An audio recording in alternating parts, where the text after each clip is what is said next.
हमारा सपनों का घर था और आपने उसे गिरवी रख दिया। कहते कहते शीतल जी की आंखों में आंसू आ गए। अभिषेक जी बोले, मुझे भी बहुत दुख है शीतल, लेकिन मैं क्या करता।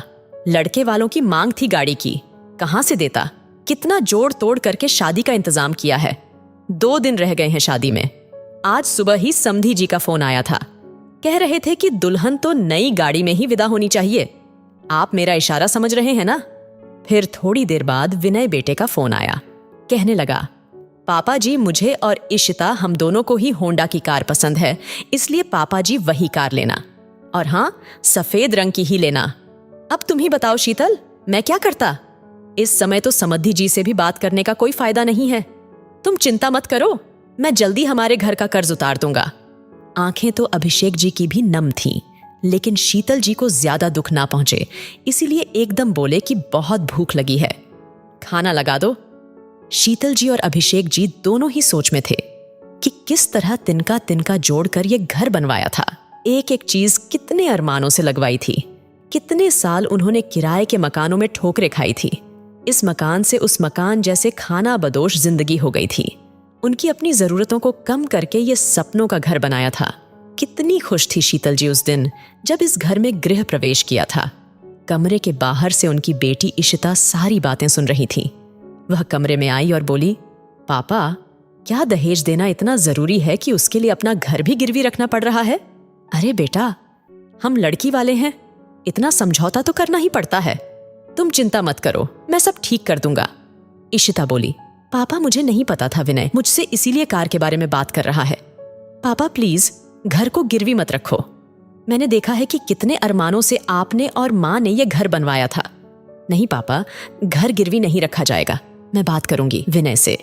तभी अभिषेक जी बोले, मुझे तुम जैसी बेटी पर नाज है बेटा, लेकिन शादी में केवल 2 दिन रह गए, अब बात करने का समय नहीं रहा। अभिषेक जी यह कह रहे थे कि तब तक इशिता ने विनय को फोन मिला दिया।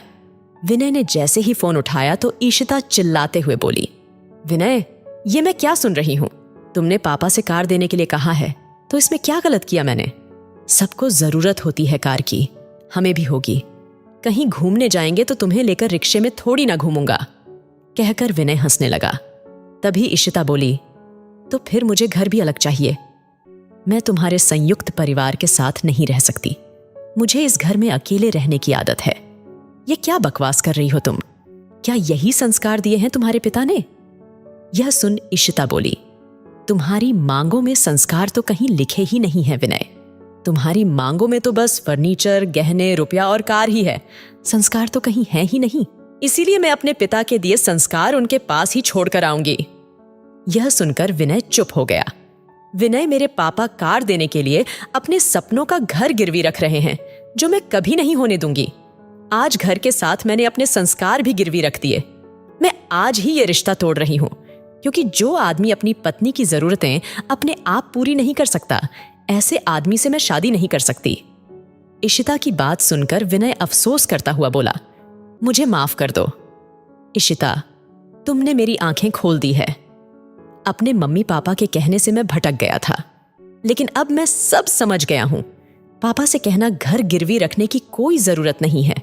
और हां, मुझे गर्व है कि मेरी होने वाली पत्नी इतनी समझदार है कि अगर मैं कुछ गलती कर रहा हूं तो वह मुझे डांट फटकार लगाकर समझा दे। मुझे ऐसे ही जीवन साथी की तलाश थी।